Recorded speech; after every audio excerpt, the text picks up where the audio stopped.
Make your consciousness vast. Sweet Mother, how can we make our consciousness vast? Vast? There are many ways of doing this. The easiest way is to identify yourself with something vast.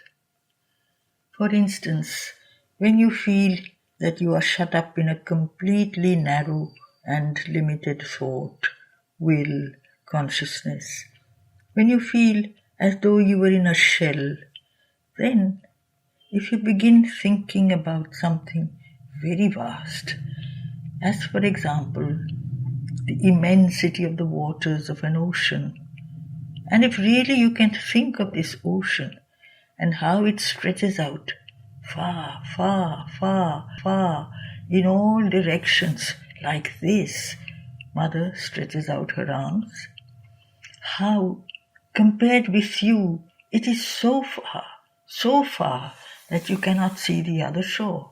You cannot reach its end anywhere, neither behind or in front, nor to the right or left. It is wide, wide, wide, wide. You think of this, and then you feel that you are floating on that sea, like that, and that there are no limits. It is very easy. Then you can widen your consciousness a little.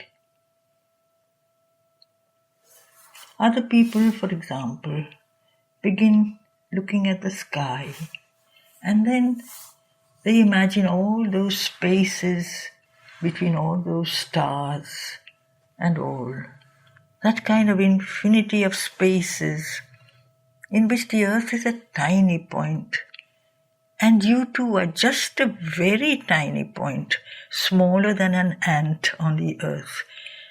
And so you look at the sky and feel that you are floating in these infinite spaces between the planets, and that you are growing faster and faster to go farther and farther. Some people succeed with this. There is a way also by trying to identify yourself with all things upon earth.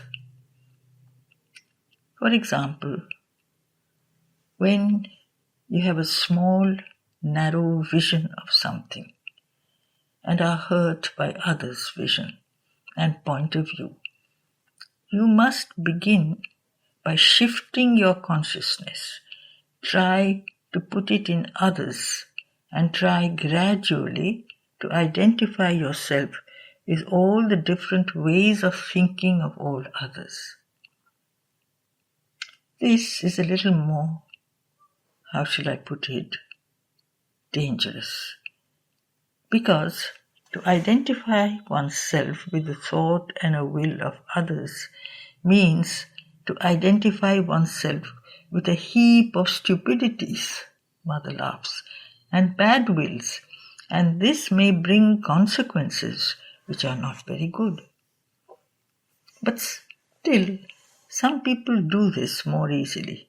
For instance, when they are in disagreement with someone, in order to widen their consciousness, they try to put themselves in the place of the other and see the thing not from their own point of view, but from the point of view of the other. This widens the consciousness, though not as much as by the first ways I spoke about, which are quite innocent. They don't do you any harm. They do you much good. They make you very peaceful.